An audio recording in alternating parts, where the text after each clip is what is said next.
Buonasera dalla redazione TG10, i titoli e gli argomenti che tratteremo in questa edizione del nostro telegiornale. Il ministro Grillo va avanti e il premier Conte conferma il decreto speciale per la sanità in Calabria è addirittura d'arrivo. Intanto Viscomi interviene sull'ASP di Reggio, non girare la testa dall'altra parte. La polizia lo ha beccato in pizzeria Ciro Russo, il 42enne, che ha dato fuoco alla moglie martedì scorso a Reggio Calabria. Si cercano eventuali complici che ne hanno protetto la fuga. La fiaccolata della legalità promossa dall'associazione intitolata Giuseppe Parretta, il giovane ucciso nel gennaio del 2018, ha percorso le strade principali di Crotone per dire no alla violenza. Un 24enne è stato ferito con alcune coltellate al volto e al braccio, è successo a Rende, al culmine di una lite. Il giovane si trova ricoverato all'ospedale dell'Annunziata di Cosenza, ne avrà per alcuni giorni. Per la prima volta i dati relativi alle diagnosi di neoplasia in Calabria sono in diminuzione, 100 in meno rispetto al 2017. L'appello è di investire sulla prevenzione. Grandi preparativi in atto per garantire una tranquilla fruizione del tradizionale appuntamento con la Fiera di San Giuseppe, scuole chiuse da domani fino al 19 marzo prossimo. Buonasera dalla redazione TG10, dunque la sanità in primo piano con le intenzioni del ministro Grillo che va avanti, il premier Conte conferma il decreto speciale per la sanità calabrese è addirittura d'arrivo, interviene nella questione il Viscomi, consigliere regionale, che dice sull'ASP di Reggio non bisogna girare la testa dall'altra parte, mentre si registra il silenzio del governatore Oliverio. Sentiamo. Ormai è certo, il governo giallo-verde non ha alcuna intenzione di mollare sulla sanità in Calabria. Il ministro Grillo, dopo il giro di ricognizione, evidentemente si è resa conto che così non si può più andare avanti. Lo scioglimento dell'ASP di Reggio Calabria rappresenta solo il primo passo, perché altre iniziative del genere forse vedranno la luce nei prossimi giorni in altre aree della Calabria.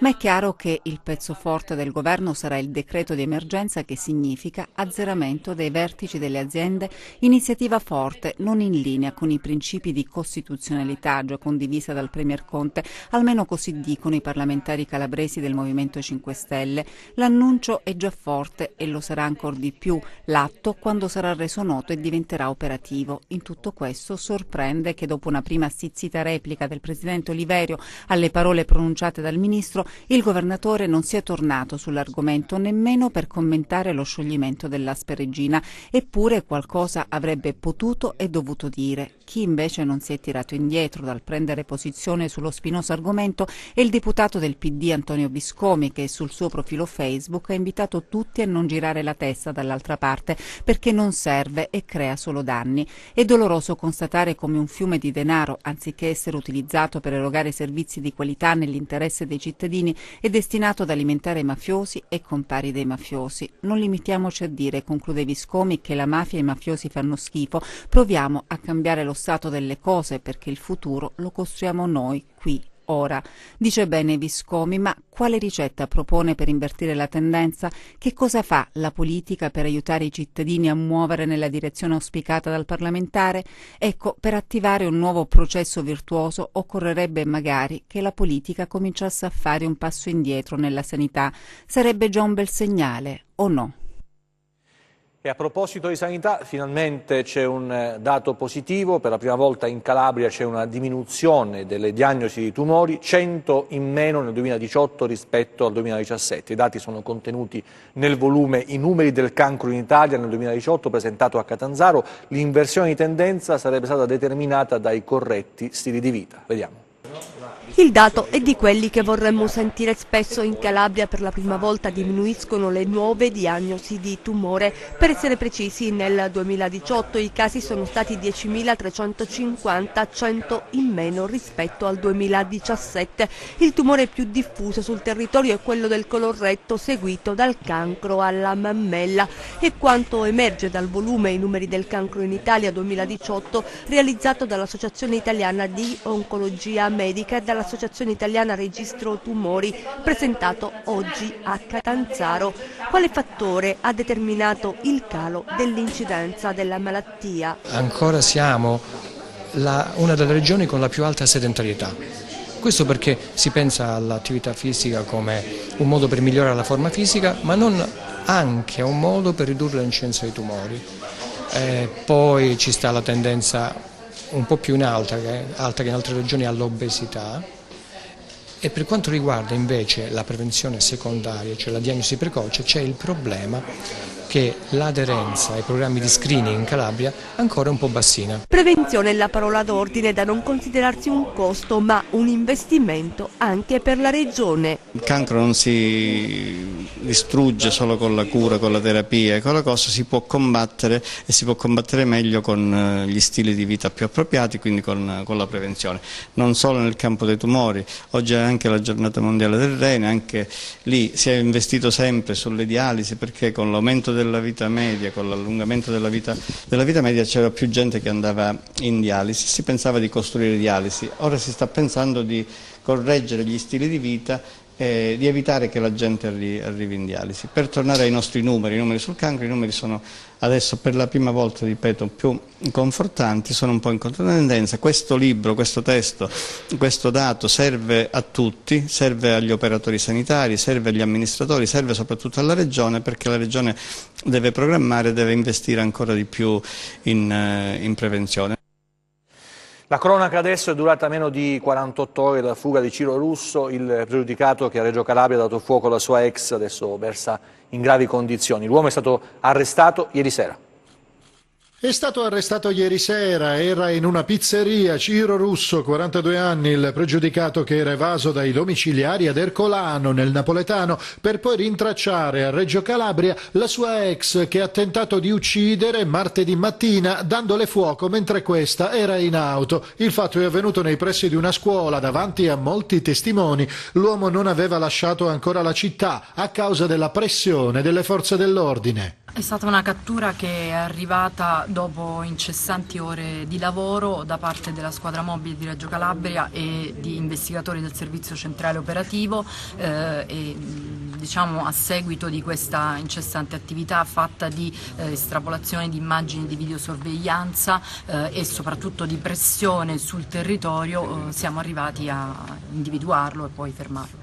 Non ha lasciato Reggio Calabria perché nella immediatezza dei fatti, come nelle procedure di polizia giudiziaria, in particolare della Polizia di Stato, è scattato subito il protocollo di sorveglianza su tutta la città e non solo. Abbiamo chiaramente allertato le nostre specialità della Polizia di Stato, quindi la Polizia Stradale, la Polizia Ferroviaria, la Polizia Postale, la Polaria, abbiamo allertato anche il reparto volo e sin da subito c'è stato un dispiegamento di forze assolutamente notevole e straordinario, sicché è possibile che lui abbia potuto accorgersi di questo dispiegamento di forze che, data la gravità del fatto, non poteva che essere avvenuto per il suo rintraccio. Quindi è possibile che lui sia rimasto a Reggio Calabria, avesse in animo di rimanere a Reggio Calabria per il tempo strettamente necessario per prepararsi una fuga oltre i confini della città di Reggio Calabria, oltre i confini della provincia. Le indagini proseguono per scoprire se Ciro Russo possa aver avuto degli aiuti da parte di qualcuno. Intanto la sua ex moglie Maria Antonietta Rositani versa ancora in gravi condizioni nel centro Grandi Ustioni del Policlinico di Bari. No alle armi, no alla violenza. Crotone scende in piazza con una fiaccolata per chiedere maggiore sicurezza dopo gli omicidi, 2 in meno di 24 ore, che la scorsa settimana hanno duramente provato il territorio. Vediamo. Le fiaccole nella sera di Crotone, il simbolo della luce per coscienze intorpidite e spaventate, il silenzio del corteo che attraversa le strade. Una settimana fa 2 omicidi in meno di 24 ore, l'assenza di parole, i piedi però sono in movimento per dire no alla violenza.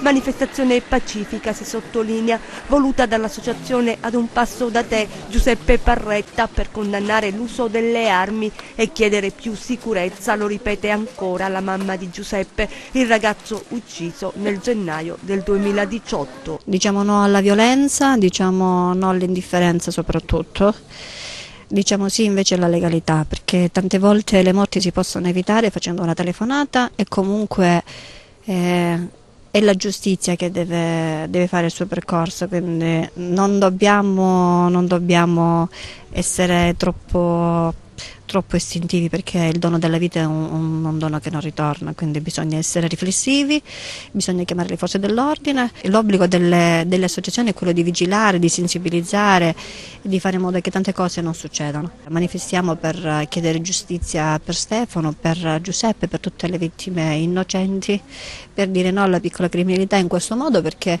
la gente vuole vivere in maniera tranquilla, vuole più sicurezza. La fiaccolata è partita dalla villa di Piazza Umberto per giungere in via Ducarne, dove ha sede l'associazione. In corteo anche la famiglia di Stefano D'Arca, ucciso venerdì scorso sotto i portici della città di Pitagora, la voce rotta dal dolore. Non si può morire così? No, non l'accetto. È una persona veramente di cuore, meravigliosa, nessuno doveva... Ve lo possono dire tutte le persone, l'hanno testimoniato in questi giorni a Crotone. Ho visto gente che neanche conoscevo, ma tutti, veramente ho avuto un forte sostegno dalla popolazione, proprio dalla popolazione. Grazie ancora. Ci spostiamo adesso a Vibo per documentarvi lo stato di abbandono del cimitero, le denunce del comitato che si mobilita per il ripristino del decoro nel Camposanto.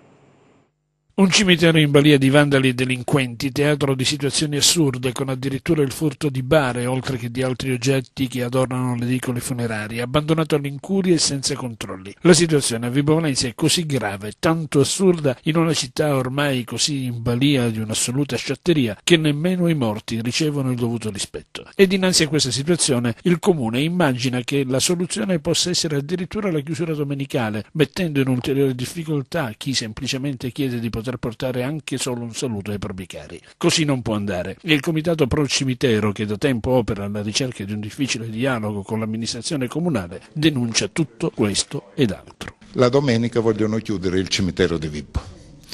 O la carenza di personale o non carenza di personale, non va bene tutto questo. Noi chiediamo che i soldi che si ricavano sia dalle lampade votive o maggiore attenzione proprio per le aree cimiteriali vengono destinati proprio al decoro del cimitero, non solo di Vibo ma anche delle sue frazioni e tutto. Quindi d'ora in poi noi ci mobiliteremo ancora di più. Noi come comitato non sopportiamo più queste ingiustizie, queste situazioni che lasciano veramente a desiderare, perché vogliamo un decoro per i nostri defunti e per il luogo sacro dove sono defunti. Quindi chiediamo un impianto di videosorveglianza in modo adeguato e l'avevamo chiesto già prima, però se qui non si spinge in un certo modo concreto e imponente così, non lo faranno mai, sia all'interno che all'esterno. Chiediamo maggiore decoro e fruibilità per quanto riguarda tutta l'area cimiteriale, che anche se puliscono relativamente, deve essere il luogo decoroso per eccellenza il cimitero. E basta, stanno abbandonando i nostri defunti e noi non ci teniamo e non vogliamo che questo accada più. Arrivano fondi, finanziamenti per tentare di stoppare lo spopolamento di alcuni centri, bisogna presentare dei progetti, sono fondi destinati a 64 comuni calabresi. Sono 21 i comuni della provincia di Cosenza i cui progetti sono stati finanziati dal decreto firmato dai ministri dell'Interno, Affari Regionali ed Economia, fondi destinati ai comuni montani con l'obiettivo di sostenere attività commerciali, servizi e terzo settore. Nella provincia Abruzia riceveranno la dote di 25.000 euro i comuni di Aiello Calabro, Colosimi, Civita, Grimaldi, Campana, Mendolara, Cerchiara di Calabria, Cerisano, Grisolia, Mangone, Mendicino, Rocca Imperiale, Rogliano, San Pili, San Pietro Inguarano, Verbicaro, Bonifati, Mandatoriccio, San Donato di Ninea, Saracena, Francavilla Marittima. Sono 64 i municipi in tutta la Calabria. I progetti finanziati in totale ammontano 1.600.000 euro. Si tratta di un aiuto concreto per incentivare le piccole imprese locali, afferma il titolare del Viminale Matteo Salvini. Tra gli obiettivi, spiega, intendiamo aumentare anche i servizi di trasporto che possono rivelarsi un volano per le attività commerciali. Sono stati selezionati 407 progetti presentati da comuni e unioni di comuni sull'intero territorio nazionale, di cui 18 pluriennali e ben 389 annuali. L'investimento è pari a 11.197.867 euro. Contrastare lo spopolamento spopolamento delle aree interne. Non a caso i finanziamenti sono destinati a quei municipi classificati dall'Istat interamente montani, con incentivi volti a preservarne l'identità, operazione possibile solo se nei paesi tornano servizi primari e collegamenti efficienti. La politica, Corigliano Rossano verso le amministrative, le prime, lo ricordiamo, dopo la fusione delle due città, comincia il nostro viaggio in città e tra i candidati, ai nostri microfoni oggi Giuseppe Graziano, che non ha ancora sciolto le riserve sulla candidatura, ma dice stiamo valutando, vediamo. Dopo l'ufficializzazione dei 3 candidati a sindaco in varie coalizioni per la corsa a primo cittadino della nuova città Corigliano Rossano, abbiamo chiesto anche a Giuseppe Graziano se la sua candidatura è ufficiale, da chi sarà supportato e quali dei competitor teme di più. Ci sono molti cittadini e molti amici, anche forze politiche, sociali, movimenti civici che mi hanno chiesto di candidarmi a sindaco della città di Corigliano Rossano. Stiamo valutando se questa cosa sia la cosa migliore per la città. Se sarà la scelta migliore per la città lo faremo. Perché Forza Italia non dovrebbe esserci? Come ci sono gli altri c'è anche Forza Italia, dipende da Forza Italia, non dipende da noi. Noi abbiamo unito 2 città che erano diverse, anche in alcuni settori profondamente diversi. Noi ci proponiamo per quello che siamo, per la competenza, per la capacità, per l'esperienza ed anche per la capacità di avere relazioni istituzionali che servono a questa città. È una città che nasce, è una città che ha bisogno di essere riempita di contenuti, è una città che può sembrare difficile da guidare, ma per la mia esperienza, per tutto ciò che ho fatto nella mia carriera, credo che sia la persona più adatta per guidare questa città in questa prima fase. Adesso le novità sulla metropolitana leggera. C'è stata la pubblicazione di una ordinanza del Consiglio di Stato che dà ragione al Comune di Cosenza. La realizzazione della metropolitana leggera di superficie è più importante dei singoli interessi dei privati. È questo il senso dell'ordinanza del Consiglio di Stato pubblicata nel tardo pomeriggio di oggi, che accoglie l'appello cautelare proposto dal Comune di Cosenza, riformando l'ordinanza emessa a febbraio dal TAR Calabria. L'ordinanza aveva sospeso l'efficacia dei provvedimenti attuativi dei lavori del cantiere aperto su viale Giacomo Mancini, sulla base del ricorso inoltrato dalla proprietà di una stazione di servizio che insiste sul viale e lamentava di subire danni ingenti dalla chiusura dell'arteria stradale. Il Supremo Consesso della Giustizia Amministrativa ha ritenuto che nel bilanciamento dei contrapposti interessi debba prevalere l'interesse pubblico alla continuazione dei lavori, considerato tra l'altro che, recita l'atto, siffatta continuazione non impone la cessazione o l'interruzione dell'esercizio dell'attività economica della ricorrente, ma ne consente la prosecuzione.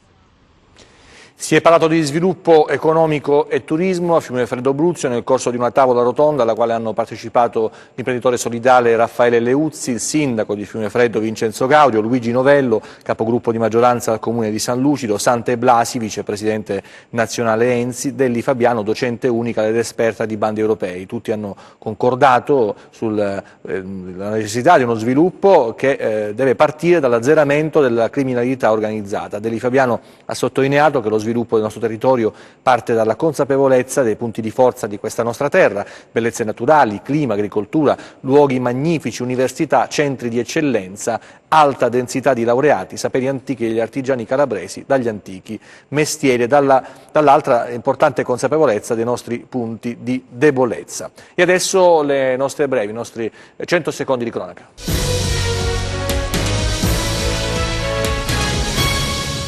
Un giovane di 24 anni è rimasto ferito durante una lite avvenuta nella notte a 4 miglia di Rende. Il ragazzo, originario di Rose, si trova nell'ospedale di Cosenza con ferite d'arma da taglio al volto ed un braccio. Sull'accaduto indagano i carabinieri. Una maxi evasione fiscale da 13 milioni di euro è stata scoperta dai finanzieri del gruppo di Locri nel corso di distinte attività di verifica condotte a Siderno nei confronti di 2 società di capitali operanti nel settore del commercio all'ingrosso di articoli da regalo. Un magazzino sarebbe stato incendiato per distruggere merce e documenti.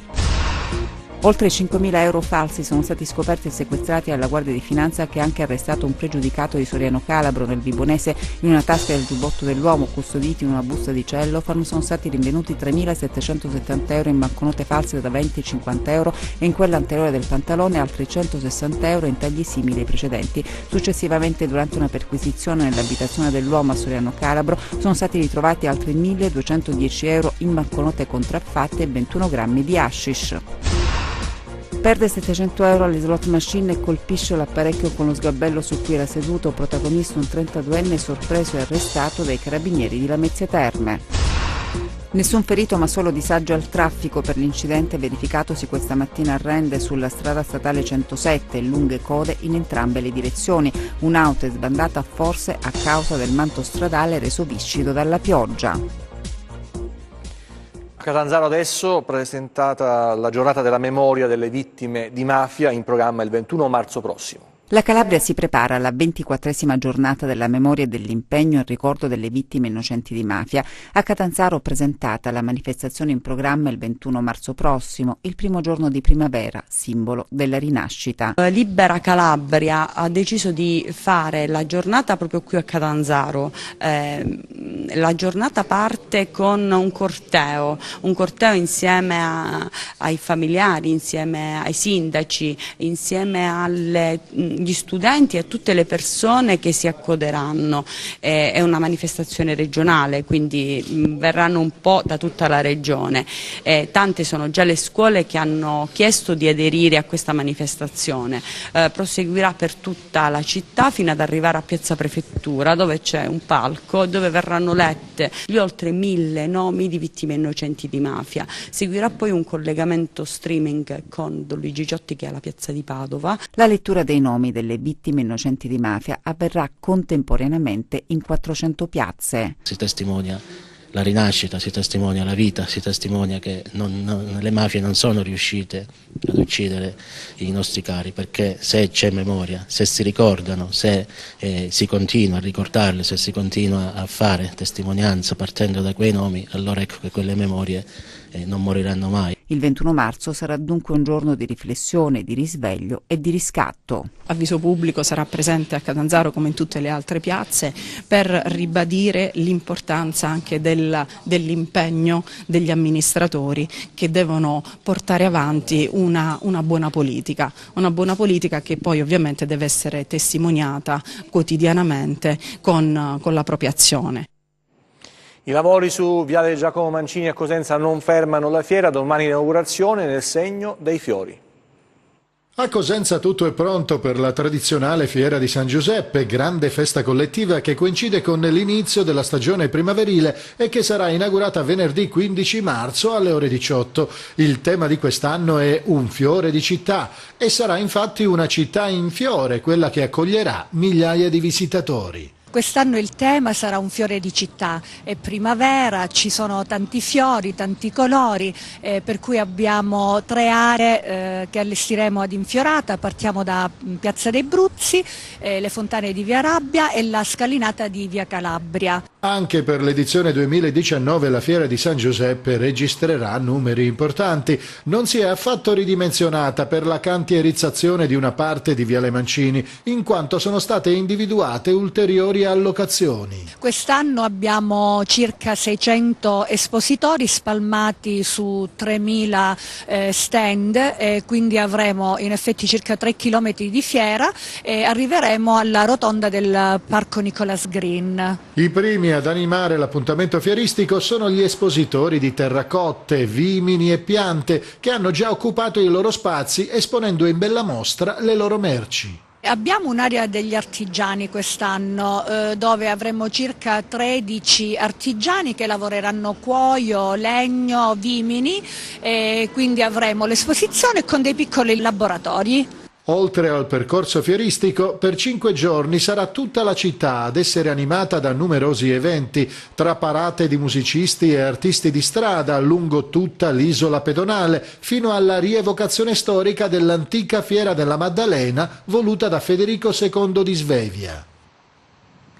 Adesso lo sport, domani parleremo di calcio con il Cosenza che affronterà il Pescara all'Adriatico nell'anticipo della Lega di B. Ebbene, un Cosenza che oggi ha svolto la rifinitura già in Abruzzo, non ci sarà naturalmente Luca Palmiero, mister Braglia sta cercando delle soluzioni, potrebbe addirittura optare per un modulo diverso senza il centrocampista napoletano. E adesso invece parliamo di sci, andiamo a Camignatello Silano dove questa mattina si è svolto il secondo Memoria Natalino Abate, una gara di slalom gigante organizzata da parenti e amici dell'indimenticato maestro di sci. Vediamo.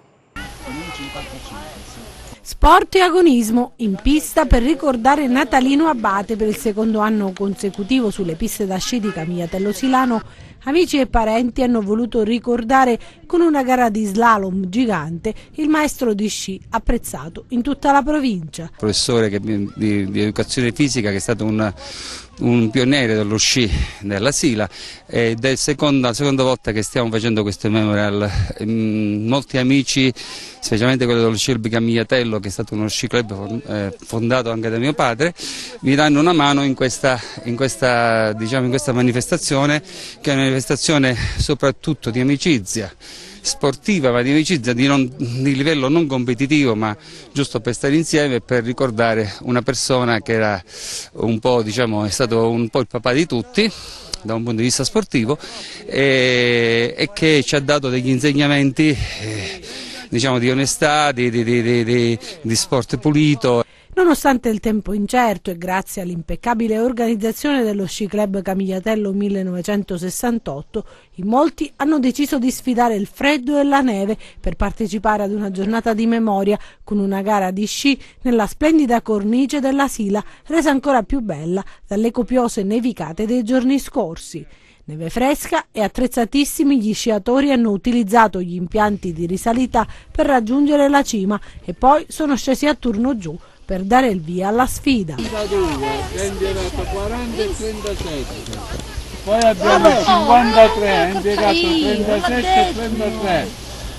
Poi abbiamo il 55, 43 e 57. Grande! Piaceva tanto al punto che ha sciato fino a tarda età, quindi l'amava tanto lo sci, d'altro canto come l'amiamo noi, quindi ci ha inculcato anche questo amore per Camigliatello e in particolare per lo sci in genere. Una giornata di festa, ci siamo tutti uniti, quindi lo ricordiamo affettuosamente. Immagini bellissime da Camigliatello, questa parentesi invernale con la neve che è tornata a farsi vedere e sentire sulle montagne, non solo calabresi. Vediamo che tempo farà nelle prossime ore.